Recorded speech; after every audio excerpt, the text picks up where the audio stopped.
বাপ বেটা সার্কিট ঘরে আপনারা কেন আসবেন, এটা একটা প্রশ্ন থাকতেই পারে। বাপ বেটা সার্কিট ঘরে আসলে যেই সকল ডিসপ্লে গুলো মার্কেটে পাবেন না, ঠিক সেই ডিসপ্লে গুলোই এখানে পাবেন। আর এখানে এটা একটা বিষয়, আর একটা বিষয় হলো যে মার্কেটে যে কেসিং গুলো আপনারা পাবেন না, সেগুলো আমাদের এখানে পাবেন। মার্কেটে আগের যে ডিসপ্লে গুলো, যে 2G 3G যে ডিসপ্লে গুলো, এগুলো মার্কেটে আপনি পাবেন না, তো সেগুলো আমাদের কাছে পাবেন। এটাই হলো বাপ বেটা সার্কিট ঘরের বৈশিষ্ট্য। তো এখন প্রশ্ন হলো, মার্কেটে তো অনেক কিছুই আস্তে আস্তে হারিয়ে গেছে, কিন্তু বাপ বেটা সার্কিট ঘর সেগুলো ধরে রাখছে। এই কারণে বাপ বেটা সার্কিট ঘর একটু আলাদা, ব্যতিক্রম।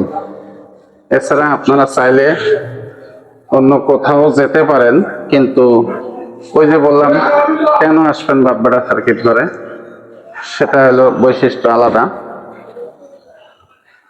যেমন নোকিয়া কেসিং, নোকিয়ার ডিসপ্লে অন্য কোথাও তো পাওয়া সম্ভব না। এই যে এগুলো নোকিয়ার ডিসপ্লে, এগুলো হলো বাটন সেটের ডিসপ্লে, আর এগুলো হলো অ্যান্ড্রয়েডের ডিসপ্লে,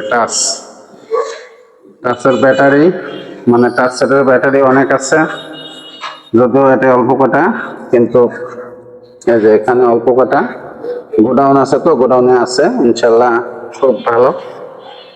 আপনারা চাইলে আসতে পারেন, যে যেখান থেকে ভিডিওটি দেখতেছেন শেয়ার করে দেবেন, যাতে 10 জন দেখে উপকৃত হতে পারে। অনেকের মনে চাইতে পারে যে আমরা বাপ বেটা সার্কিট ঘরে যাব, সে আসতে পারেন। ধন্যবাদ।